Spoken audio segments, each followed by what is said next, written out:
Morning. And Happy New Year to you all, by the way. I'm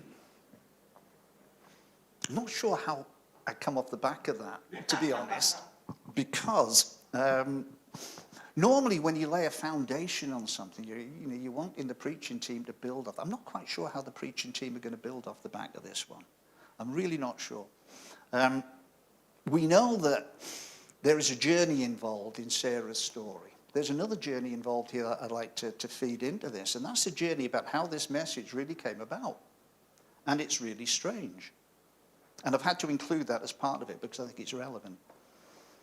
See, normally when I'm given a preaching topic, no matter how far away it is, I kind of think about it first and I get an angle on it, something I can, where it's going to go, just a little outline of it.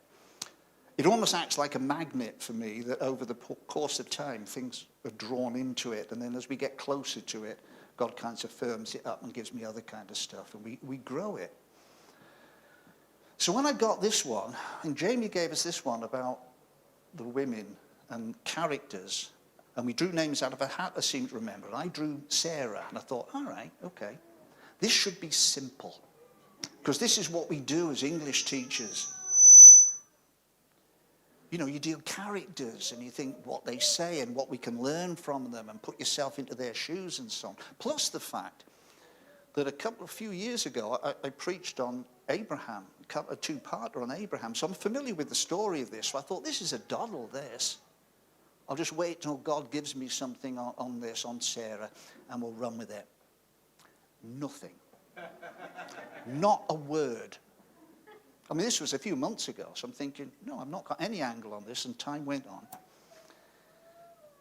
Until we got to the last one in the last series, the spiritual maturity one, and I did that one 3 weeks ago. Nothing, still absolutely nothing. God was telling me. So I went back to the scriptures, I read the story, I kind of looked at it and thought about it and researched it, but silence, absolute silence. Until about 2-3 weeks ago, God started speaking. But not about Sarah. I mean, God gave me this stuff. Nothing to do with Sarah. So I'm getting 2 weeks away from this message. I've never got that close to it without a single idea of what to do. And God is still speaking, not about Sarah, but actually about creation. And I'm thinking, excuse me, what's that got to do with it? So I'll come back to that in a moment. But first of all, just so I don't lose track of the fact that I am actually mentioning Sarah at some point in this, that who Sarah is. Now we know that God's plan for salvation is going to work through the Jewish people, and it's going to end up with the Jewish Jesus. So if we can just remind ourselves of where they fit into it. I mean, there they are at the top there, Abraham and Sarah. I know their original names were Abraham and Sarai, but I'm going to keep to the Abraham and Sarah one just for convenience sake. There they are at the top of it. And there's their son Isaac, the one that Abraham will be told later to take up the mountain and sacrifice as a test of his faith. And then there's his son Jacob, the one who will wrestle with God and whose name will be changed to Israel. And there's scattered around there are his 12 sons from various wives who will turn out to be the heads of the 12 tribes of Israel. And fourth in, number 4, with his wife Leah, is Judah. And if you trace Judah's line all the way down there for the next 40 or so generations, you arrive at, of course, Jesus, the Lion of the tribe of Judah. So, I mean, this is an important couple, this. I mean, this is major stuff. So I'm waiting for God to give us something on Sarah, but God spoke about creation. So there's a little backstory to that. See, when I went to university back in the late 60s, a long time ago now, one of the things that I studied there was philosophy. And in the first year, when they did philosophy, because the university is completely atheist. They're crammed full of atheists. What they did was talk about some of the arguments about God, and then we go into seminars and they demolish them. So they came up with argument after argument. This is what people say why God exists. And then we go into seminars and they take them apart in order to prove that God couldn't exist. He's illogical. It's not part of it. Now, that didn't bother me at the time because I was 18 years old. I'd never been in a church in my life, so it didn't worry me. But one of the arguments they used stuck with me. And that was, I think the posh name for it, if you want the posh name for it, is the teleological argument for the existence of God. It's sometimes just commonly called the design argument, or even more commonly, the watchmaker argument for the existence of God. And what the watchmaker argument says is basically this, that when you take the back off a watch, an old-fashioned watch, a pocket watch, you look at it and it is so connected. You wind a little dial there and that tightens a spring and that sends a little cog going that way and that connects with that one that goes the other way and that does something else. And this thing swings back and forth, and in the end it translates to hands on the front of a watch that go around at the right pace and tell you the time. It's amazing. But when you look at that, you realize that it is so designed that it could not have happened by accident. That's ridiculous. And of course, that's the watchmaker argument. You look at the universe, it is so designed, it is so held in place, it's so balanced, that you look at it and you say, this could not have happened by accident. This could not have been the result of some big explosion. It's ridiculous. It speaks of a creator. Now, I recognize that. I'd always believed that, even before I went to university. Although I wasn't a Christian, I always believed there was God. I realized that I actually believed the first line of the Bible, without knowing it was the first line of the Bible. In the beginning, God. And what did God do? God created. And what did he create? The heavens and the earth. So I've always believed that. Never made any sense to imagine that it was an accident, any more than taking that watch apart and putting all the little pieces together inside the case and shaking it. It doesn't matter how long you shake it, that one day, if we wait long enough, we'll open it and it will have formed into a watch. Don't be daft. It's never made any sense to me, that. So God reminded me of that. And I thought, yeah, I get that. I remember that. But can you tell me something about Sarah, please? But God continued with it. I created the heavens and the earth. Yeah. And what's more, the heavens and the earth are big. They are big. The universe is massive. It is huge. The distances, the numbers are enormous. So then, I thought, well, there are people who look at that and think, well, wait a minute, the fact it's so big and enormous means there must be other life out there. We can't be here on our own. But of course we are. Why? Because God created us special. We are God's special project. Human race made in his own image. So the question came up then, and I'm talking to God on this one. So why did you make it so big then? Why did you make it so big? If it's just us, why is it so huge? And God's answer was very simple. Because I can. Because that's what I chose to do. I chose to make it so big as a demonstration to my special project, human beings, of just who I am. See, we're used to scriptures like this, aren't we? We use them a lot. The heavens declare the glory of God. The skies proclaim the work of his hands. We get used to that. But we tend to narrow it a bit. And we say that when we see a beautiful sunset or a range of snow-topped mountains. And we say, oh, that's nice, God. Yeah, that's creation. That's beautiful. But it's more than that. We recognize Romans 1:20. For since the creation of the world, God's invisible qualities, his eternal power and divine nature have been clearly seen, being understood from what has been made, so that people are without excuse. Anybody who sees the size of creation is without excuse in knowing that there is a God. And particularly Psalm 8. Lord, our Lord, how majestic is your name in all the earth. You have set your glory in the heavens. When I consider your heavens, the work of your fingers, the moon and the stars which you have set in place, what is mankind that you are mindful of them? Human beings that you care for them. God created the universe so big as a statement to you and me of who I am. Not just a nice God who loves us and hugs us and wants to bless us. Yeah, there's that. But never forget how big God is. Never forget the glory and the size of God. That when we stand here in Blackburn and we simply say in Grace Pentecostal Church, hey, God is here. Stop and think what you've just said. God is here. The God who did all that. And when you say that the God who did all that knows you by name, that God loves you, think what you've just said to that. Who it is who loves you. Not just a nice father. Yeah, there's all that. But the God who did that simply because he could loves you and has a plan and a purpose for your life. Now, I am not good enough preacher, a speaker, to get that across to people because I think it's too big.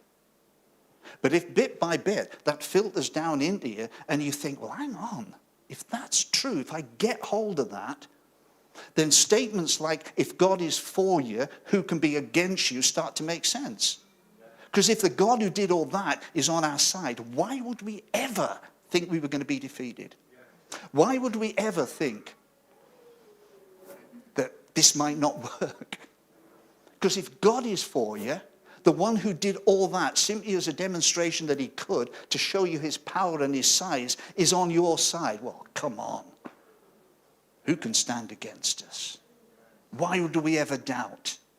Why would we ever feel unloved? Why would we ever feel unworthy when the God who did that is for you? And I thought, yeah, thank you, Lord, I get that. I get the size of God. I get the glory of God. I get all of that. I will try to communicate that. I will try to get it into my thinking. That's really good. But can I have something about Sarah, please? Because it's no good me phoning Jamie and saying, look, I can't do it on Sarah. I haven't got anything. Can I do a message about creation sometime down the line? Because I could not get it at all. And we're 10 days away. We're at a CR meeting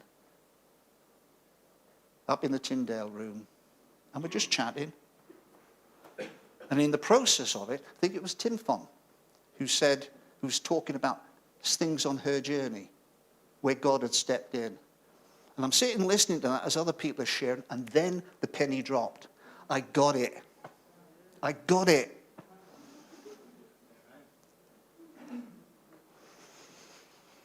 That the God who did all that has a plan and a purpose. Because he knew that the people he'd placed on this little planet called Earth, surrounded by a declaration of who he was, would mess it up.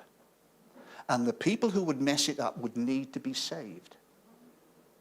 So he comes up with a plan of salvation that runs all the way through a thin, fragile thread that runs all the way down till it comes to a man on a cross and an empty tomb and a choice that all the people that God created on this planet will need to make.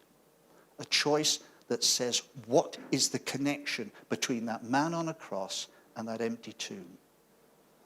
And the answer to it is up there behind me in Romans 10. It's the plan of salvation, the choice that we make.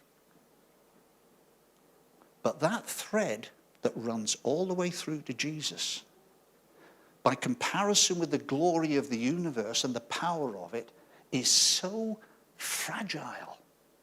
Why? Because it involves individuals making choices. It involves individuals saying yes rather than no. It involves individuals who were not taken out by people who wanted to disrupt the plan. And boy, they wanted to disrupt that plan. Right down to the end of it with Herod killing the babies in Bethlehem and the Pharisees trying to kill Jesus. So much effort was placed into trying to disrupt that plan, but none did. Why? Because the God who did all that is in charge of that plan. That thin, fragile plan that involves individuals, that runs all its way down to Jesus. That the God who did all that gives every single one of us a role in that plan. Oh, not the one that leads to Jesus, because that's a finished one, but the ones that stem out from that, to go out into the world, to build on other people. All that stuff. God who did all that gives us that opportunity, that plan and that purpose, that thread that you're involved in. I mean, what a privilege is that? See, in a sense, we've got a lot of scientists who think that they know everything, who are staring out into the heavens with their telescopes and sending their rockets up and spending billions of pounds trying to look out there and understand it and trying to work out where we've come from, where if you turn around and look the other way and say, that doesn't matter. It doesn't matter where we came from. It's where we're going that's important. You realize what God meant when he said, fear of the Lord is the beginning of wisdom. Fear of the Lord. Not being frightened of God. It's that Hebrew word yirah, which means an awesome respect for God, is the beginning of wisdom. Because all these people looking out there, trying to understand it all, are missing the point that when you turn around and instead of looking up there, you look in here and you look for where we're going, then you can start to build on wisdom. And that's where Sarah comes in.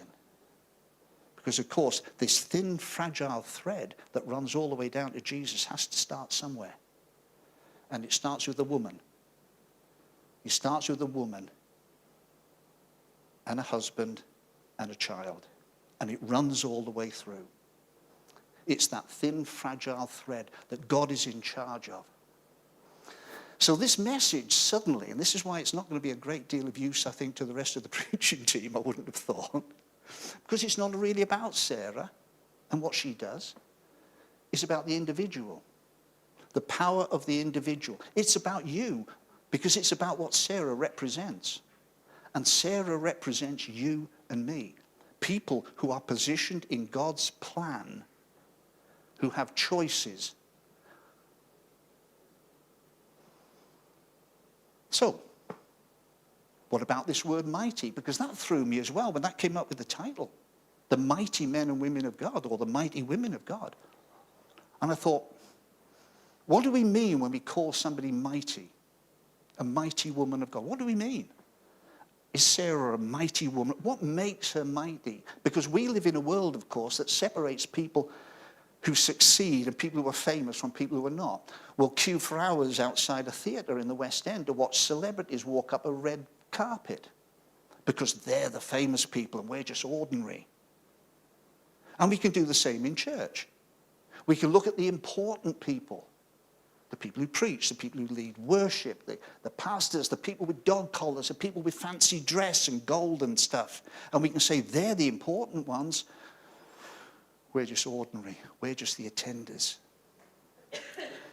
Now, this church has worked very hard, Jamie in particular, to knock that down, to chip away at it. He said it this morning, that it's a level playing field, that everybody has a role to play in it. It's not about people up here and people down there.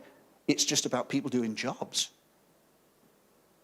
But we still live in that world that says that, wait a minute, there are important people and there are unimportant. There's me, little old me.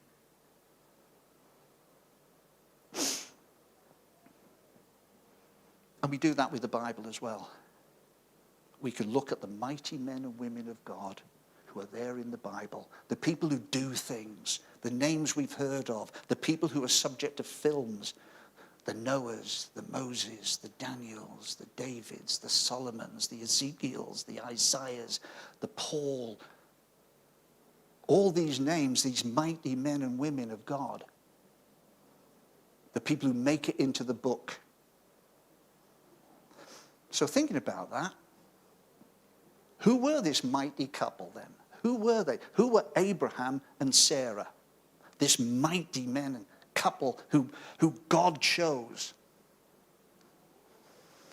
Well, actually, you don't know very much. They lived in a city with a silly name in southern Iraq now. The nearest city to it we'd heard of would be Basra, that became famous at the end of the overthrow of Saddam Hussein and all that sort of stuff, where the British troops died a lot around Basra. But it's down that area.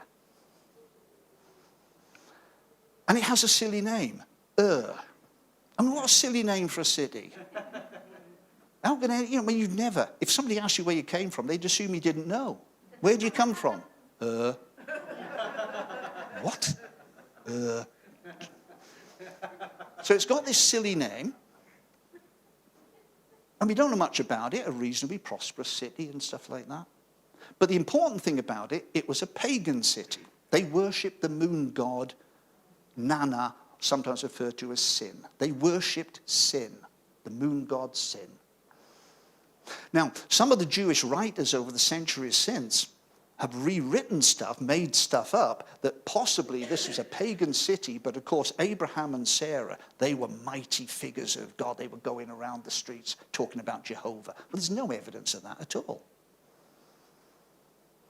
In fact, what we do know is that Abraham's father Terah was a moon worshipper. Joshua tells us that in Joshua 24. We know that Sarah, in her original name, Sarai, was named after the moon god's wife. And her sister Milcah was named after the moon god's daughter. So the chances are that the whole family were moon worshippers. So this mighty couple, Abraham and Sarah, chosen by God, were just pagan moon worshippers. It's a big question, isn't there? Why did God choose them? Answer, not a clue. Because God can. Because he did. He chose that. See, when we can sometimes look at the things that God does and say, I don't need to understand them because God is God, any more than these scientists can't understand all this stuff that's going on up there, no matter how hard they try. If we can say, well, God did it because God did it, that would release us from all this kind of head scratching and trying to understand and nitpick at it. God chose them because he could. And in fact, God simply chose Abraham. The glory of God appeared to our father Abraham while he was still in Mesopotamia, says Stephen to the Sanhedrin. Before he lived in Haran, leave your country and your people, God said, and go to the land I will show you. So he left the land of the Chaldeans and settled in Haran. Off he went. So this thin, fragile thread that runs from Sarah and Abraham down to Jesus begins not with a mighty man of God, but an act of obedience. Yeah. Now, it's a pretty big act of obedience, let's face it. Leave your comfort of your home and go 1,500 miles across the desert to a place that you don't really know much about. But it starts with an act of obedience. And what do we know about Sarah? Well, nothing. We know she's beautiful later on. We know that she can't have children. That's a bit more relevant later on. But we don't even know that God appeared to her. So what does Sarah do to even start her on this journey of being a mighty woman of God? Well, she says yes. She says yes. When Abraham says, we're going, she says yes. She places herself under the authority of her husband, who's placed himself under the authority of God. Now, this is not about women obey your husband stuff. It's simply about doing the right thing and placing yourself in a place of safety and saying yes to God. And that's what they do. That's all she does. And off they go. There's the journey. They start off at the bottom right at Ur in Babylonia. They head north to Haran, led by Abraham's pagan father Terah. Why he takes them to Haran, it's probably, you can't go straight across to the desert, but he takes them up there also because Haran is a pagan city. They worship the same God in Haran that they did in Ur. So perhaps it's a home from home. They get up to Haran and they stay there for 5 years until Terah dies, and then God has to call Abraham again and say, I didn't tell you to stop here, off you go. And then he moves on. And then they head off down on the left side there, down towards where Canaan is, what we now call Israel, where God gives Abraham the vision. This is your land. I will give you and your descendants this land, and your descendants will be more numerous than the stars in the sky. And that's where it all happens. But what about Sarah? Well, we don't know. This is what was frustrating me when I'm asking God to give me something about Sarah. There wasn't anything. She's this woman who says yes, carries on. I assume Abraham went back to her and said, oh, God has just told me we're going to have descendants. You're childless, but we're going to have children. What is her reaction to that? I don't know. Doesn't say. She just goes with it. I am really struggling at this point to find something I can latch onto to say, this is Sarah. Before God told me, do you know, it doesn't matter. That's not the point. Because this is not about Sarah. It's about the people you're speaking to. Now, from this point on, of course, there are some few things about Sarah we could pick out if I wanted to kind of construct a preach about it. Because there's a famine. And if you see on the map, they head down because of that famine to Egypt. They finish up in Egypt, where Abraham does some weird stuff. Namely, by giving Sarah, offering Sarah to Pharaoh as a wife, because he's frightened that she is so beautiful that Pharaoh might take her anyway and kill him. So out of fear, he gives her to Pharaoh. That's nice. Pretend you're my sister, and then he won't kill me. So she's handed to Pharaoh, and God has to rescue her by sending plagues upon Pharaoh's house. A kind of foreshadowing of what will happen later in the Exodus and so on. But God has to rescue her. And Pharaoh gets the message and sends Abraham and Sarah out and says, push off, I'll give you a load of money, now go away. So they head north. Well, come on. I mean, Abraham does it again. He gets frightened of another king called Abimelech and offers Sarah to him as well. And this is some husband, isn't it? Twice he offers his wife to another man because he's frightened for his own safety. Tell him you're my sister. And again, God has to rescue her. This time before Abimelech has even laid a hand on her. So twice she needs to be rescued. Now that tells us something, but not so much about Sarah, apart from the fact she doesn't seem to kick off about it. She still seems to believe, to trust that her husband knows what he's doing. But it does tell us something, doesn't it? That twice Abraham has put God's plan in jeopardy. Because if Sarah, I guess, had finished up as Pharaoh's wife, what happens to the Jewish race?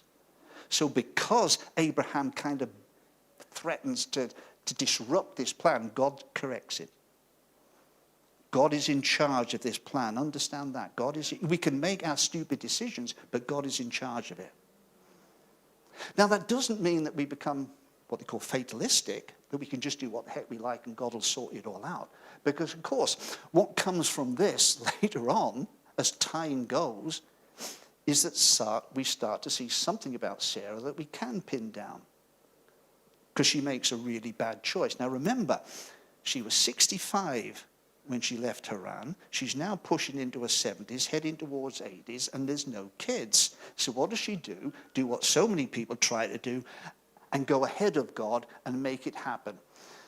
She says this in Genesis 16. Now Sarai, Abraham's wife, had borne him no children, but she had an Egyptian slave named Hagar. She said to Abraham, the Lord has kept me from having children. Go sleep with my slave. Perhaps I can build a family through her. Ever done that? Well, not that literally. But kind of. No confessions here, please. Yeah, confess to one another, but not that. But ever tried to go ahead of God? God's taken a long time to do this. Perhaps if I do this, it will speed him up a bit. Perhaps I can make it work for him. We go ahead. And interestingly, God allows this. God allows this to happen. God doesn't just stop us making stupid decisions. God allows it. And there are consequences to our stupid decisions. And there are for Sarah, very rapidly. A few verses lower it says, Hagar sleeps with Abraham. She becomes pregnant. And then she began to despise her mistress. Then Sarah said to Abraham, you are responsible for the wrong I am suffering. I put my slave in your arms, and now she knows she is pregnant. She despises me. May the Lord judge between you and me. We start to see something about Sarah here that's not quite as attractive in terms of character. Bit of denial in there. It was her idea, but it's your fault. That sounds a bit like Eve. A bit like Eve, that one. So she's not this kind of perfect yes woman who just does it. She's human. She gets jealous. She gets envious. She tries to manipulate her husband into getting rid of Hagar. So there's all this stuff going on. So I'm thinking, do I make a preach out of that? And God says, no, because it's not relevant. This is just something, some stuff. You can't build a preach on an idea that you've got and make it your own. No, this is what God is giving us. So, the story goes on. Finally, time goes on, and we discover that Sarah is 90 years old, no children, until finally she's given the go-ahead that this will happen. And we have to wait to Genesis 18 for that one. When 3 men appear to Abraham and tell him this, then one of them said, I will surely return to you about this time next year, and Sarah, your wife, will have a son. Now Sarah was listening at the entrance to the tent, which was behind him. Abraham and Sarah were already very old, let's say 90. Abraham's 100. Sarah was past the age of childbearing, so Sarah laughed to herself as she thought, after I am worn out and my Lord is old, will I now have this pleasure? Then the Lord said to Abraham, why did Sarah laugh and say, will I really have a child now that I am old? Is anything too hard for the Lord? I will return to you at the appointed time next year, and Sarah will have a son. Sarah was afraid, so she lied and said, I did not laugh. But he said, yes, you did. It may not seem terribly relevant, that God should pick up on Sarah's laughter rather than Abraham's, but I would imagine that Abraham was laughing out of kind of confusion. I'm 100 years old and I'm going to be a daddy, come on. Like Sylvester Stallone, that. Or is it Robert De Niro? But I imagine that Sarah's laughter was more born out of disbelief. Yeah, it can't possibly happen. And so God presumably slaps her wrist, because you should know better, Sarah. I rescued you twice to keep this plan on track. Do you think I'm going to mess it up now? So it's nice to know that even mighty men and women of God get slapped on the wrist sometimes. So she has a child. She bears Isaac. The consequences of a decision about Hagar will now echo through history, won't they? That Ishmael becomes the father of the Arab nations, and Isaac becomes the father of the Jewish race. And the animosity between the two of them has carried on, and we see it on the news every day, don't we? There are consequences to our bad choices. God does not stop that. You can make silly decisions, and there will be consequences on yourself and upon the people around you. But the plan is in God's hands. And if you stick to it, it will work its way out. That's why God says, just walk in it. Know my ways, walk in it. Do not turn to the left or the right. But we do sometimes, and there will be consequences. But the plan itself, if you're in the hands of God, the plan will come to fulfillment. Because as far as Sarah's concerned, by the way, that's it. That's it. She's out of it. She gives birth to Isaac. That's the end of it.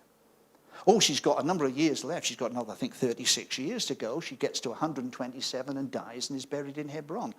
But that's the end of it. See why I struggle to make a lot out of Sarah? Yeah, I could construct a preach in my own thinking here about some of the things that Sarah does, but it was not happening because it wasn't meant to happen, because it's not about Sarah, it's about you and me. Because Sarah doesn't disappear from the Bible. She disappears from the narrative. She doesn't disappear from the Bible. She's there. And the most significant reference to her, of course, is in Hebrews 11, in the so-called Hall of Faith, where we have the list of mighty men and 2 women of faith. By faith they did this. And she rubs shoulders with some of the big names in the Bible: Abel, Enoch, Noah, Jacob, Joseph, Moses, Rahab, Gideon, Barak, Samson, Jephthah, David, Samuel, and the prophets. There they are. And she's stuck in the middle of that. She rubs shoulders with those big names. And why is she there? Why is she in the Hall of Faith with those big, mighty names? Well, here, this is her citation. You know, when people get the Victoria Cross, it's sometimes said because they did this. Well, this is why she's there. By faith, even Sarah, who was past childbearing age, was enabled to bear children because she considered him faithful who has made the promise. That's all. She carried on and stuck with it. She didn't do it perfectly. She made mistakes, made bad choices. She wasn't this perfect goody-good, but all she did was stick with it. And that was enough to get her into the Hall of Faith and to merit that title, mighty. In terms of what we know in this church, what happens to Sarah basically is this: she found the good work that God had prepared for her, grasped it and stuck with it, and went with it. And that is enough to merit the title, mighty. See, I don't know if at the start of this message I asked people to put their hands up if you consider yourself a mighty man and woman of God. I don't know if we put their hands up. Yeah, I am. We'd probably feel, no, that's a little bit, I couldn't call myself mighty. But what qualifies Sarah? Do you have the same qualifications as Sarah? You find your good work and you go with it. You run with it. You have a heart to find that good work that God has prepared for you, and you go with it. You do that, guess what? You've got the same qualification that Sarah has. And you can merit that title, a mighty man and woman of God. Isn't that amazing? I'm not talking to a group full of just Christians, perfect people, but I'm talking to a room full of mighty men and women of God. Mighty men and women of God.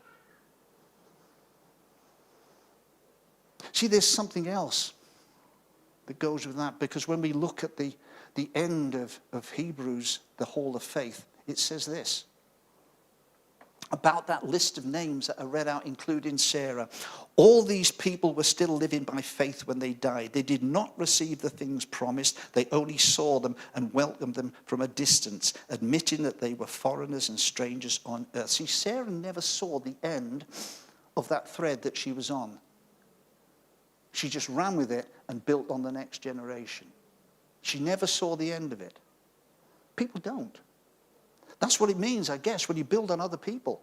You don't know what's going to happen. You're just building on them. What will happen later on? It's just like the guy I told you about last time, the guy who picked Bill Wilson up on the street corner when he was 12 years old. He never knew that the person he was picking up was going to be heading up the largest Sunday school on the planet, reaching 500,000 kids every week in schools. He never knew that. He just picks up a 12-year-old kid because God placed it on his heart. And then you go and you pick up another 12-year-old kid and you put them on the right direction. You send them to a Christian camp. When we build on something, you don't know where it's going to end up, but it doesn't matter. You're building on people. You're building on people. All these people were building on the next generation. Never saw the outcome of it. Too often we want to see the outcome. I want to see that person saved. I want to see 10,000 people come and listen to me. I want to see people respond and come to the front of a church. I want to see it. But in fact, it's building upon that that gets Sarah into that title, a mighty woman of God. See, people who say such things show that they're looking for a country of their own. If they'd been thinking of the country they'd left, they would have had the opportunity to return. Instead, they were longing for a better country, a heavenly one. Therefore God is not ashamed to be called their God, and he has prepared a city for them. See, Sarah found her good work. That's why we keep going on. Find your good work. Press into the center. Belong. Don't just believe. Belong to the vision of this church. Because once you've found that good work, run with it. Press on with it. Pull into the center. Build upon the other people. It all makes sense when you look at it like this. As long as we get rid of this idea that somehow this mighty men and women of God stuff is about people who look mighty, who are doing these amazing things. It's not. You cannot get your name into the book. It's too late for that. The book's complete. You can't get your name into that. But don't believe for 1 minute that the people who did get their name into it are this significant bunch of special people. Of course they're special, but not in the way sometimes we think. And as evidence for that, I mean, we read and study Romans. Great book, Paul's book, Romans. But I wonder sometimes whether we don't skip the last chapter. I wonder, in fact, I'm not sure about this because I wasn't part of it, whether that last chapter of Romans was read when we did the reading through. Because again, it's another list. And it's a list of greetings from Paul to various people. He's getting his scribe, a slave called Tertius, to write down all the greetings to people. And it's Romans 16. It's the last chapter. I wonder if it was skipped. But have a look at it. Look at the people who get into the book and why they're there. Greet Andronicus and Junia, who have been in prison with me. Yeah, they suffered. They have been outstanding among the apostles. But the next one, Ampliatus, my dear friend in the Lord. Ampliatus is in the book. My mate. Stood with me. Apelles, whose fidelity to Christ has stood the test. That's all. He's in the book. This mighty man of God, Apelles, whoever he was, is in the book. Why? Because his faithfulness to Christ stood the test. Greet Tryphena and Tryphosa, those women who work hard in the Lord. They're in the book. Who's ever heard of them? But they're there. Why? Because he worked hard for God. And what about Rufus? Rufus, chosen in the Lord. Oh, and his mother, who has been a mother to me too. Whoever she was, Rufus's mother, gets in the book. Why? Because she was a mother to Paul. She built on Paul. She built on Paul. That she looked after him. She mothered him. She fed him. She encouraged him. And we know what Paul went on to do. But she's in the book. See, these are ordinary people working in an ordinary church who are mighty men and women of God for no other reason than they work hard for the Lord, that they're faithful. They built on other people. They found their good work and they went with it. He didn't preach to 10,000s as far as we know. Some suffered, someone went to prison. But others just looked after each other, supported each other, recognized they were part of a community and they worked together. They found their good work. They pressed into the center of it. They went with it. Now imagine if we were allowed to write Romans 17, a new chapter. And we could say, greetings to my co-workers in Christ. Greetings to Philippe and Freddie, whose smile greets and warms the hearts of people when they come into church every morning. Greetings to Malou, whose passion for Christ overflows from the stage so often. Greetings to Margaret, whose faithfulness to God has stood the test. Imagine if we could go through that, and I can't go on with that because otherwise I'm going to feel I'm missing people out. So what about me? But you could say it to everybody here. Greetings to my co-workers in Christ, whose faithfulness, whose willingness to pursue the heart of the gospel has stood the test, whose heart to pursue that good work, to grab it and to see where it goes and not to let go of it, knowing that we're going to make mistakes with it, but we'll go with it and build on it and grow it and find the next challenge and grow in Christ and build on each other and to belong. So that's what I'm talking to. This is not about Sarah. And I apologize to the preaching team for having to have to build on this. But this is not about Sarah. It's about the mighty men and women of God, like Sarah, who I'm talking to now, and who have an opportunity. Where do you want to go from here in 2024? Because it's about other people. It's about the mighty men and women who stood and went with it, grasped that good work and ran with it. So if that's made it difficult for the rest of the preaching team, I do apologize, Jamie, but I'm going to finish there and say Happy New Year and God bless all of you mighty men and women. Amen.